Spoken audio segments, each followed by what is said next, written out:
স্লোগানে মুখর নোয়াখালী জেলা স্কুল মাঠ। দীর্ঘ ১.৫ দশকের বেশি সময় ধরে ভোটের অধিকার থেকে বঞ্চিত মানুষের এই উচ্ছ্বাসই বলে দিচ্ছে আসন্ন নির্বাচনে ভোট দিতে তারা কতটা মুখিয়ে আছে।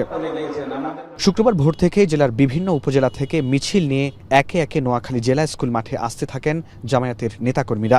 অল্প সময়েই কানায় কানায় ভরে যায় মাঠ, মানুষের ঢল ছড়িয়ে পড়ে আশপাশের সড়ক পর্যন্ত। জামায়াতে ইসলামী সহ ১১ দলীয় জোটের নির্বাচনী জনসভায় অংশ নেন জোটের শীর্ষ নেতারা। এনসিপি মনোনীত নোয়াখালীর ৬ আসনের প্রার্থী আব্দুল হান্নান মাসুদ সহ জোটের বাকি ৫ আসনের প্রার্থীরাও জনসভায় উপস্থিত ছিলেন। নোয়াখালীর মানুষকে ঐক্যবদ্ধ হতে হবে। সরে সরে মাসুদভাই, সকল সন্ত্রাস, সকল চাঁদাবাজ, আওয়ামী লীগ আর বিএনপি একাকার হয়ে গেছে।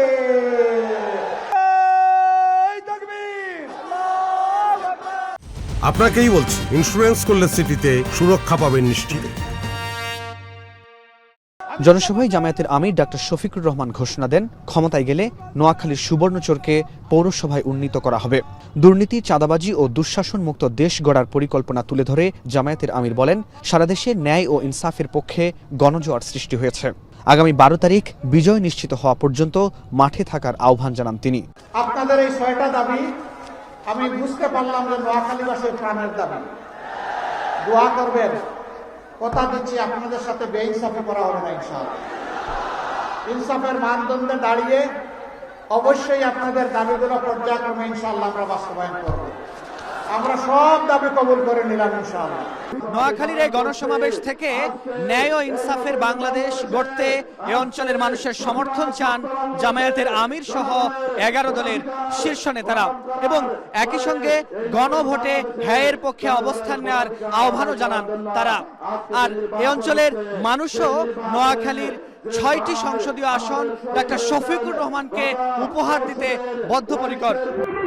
এর আগে সকালে ফেনীতে ১১ দলীয় জোটের সমাবেশে জামায়াত আমির আশ্বাস দেন, ক্ষমতায় গেলে বাঁধ নির্মাণ করে ফেনীতে বন্যা সংকটের নিরসন করা হবে। তার দাবি, আগামী ১২ তারিখ অতীতের বস্তা পচা রাজনীতি প্রত্যাখ্যান করবে দেশের মানুষ।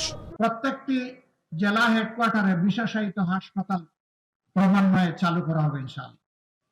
সেই হাসপাতালের উপাদান তৈরি করার জন্যই মেডিকেল কলেজ প্রয়োজন। এখানে যে বাঁধটির কারণে আপনাদের দুঃখ, সেই বাঁধ এখনো নির্মাণ হয়নি। আল্লাহ যদি আমাদেরকে সেই সুযোগ দেন, আমরা জানি পার্শ্ববর্তী আমাদের প্রতিবেশী দেশের সাথে একটু এই ব্যাপারে ব্যাপার স্যাপার আছে এবং তাদের সাথে আমরা ফ্রুটফুল ডায়ালগের মাধ্যমে আমরা এর শান্তিপূর্ণ সমাধান খুঁজে বের করবো ইনশাআল্লাহ। জামায়াত আমির বলেন, সারা দেশে দলের নারী কর্মীদের হেনস্থা কোনোভাবেই মেনে নেওয়া হবে না। ফরহাদ বিন নূর, এখন, নোয়াখালী।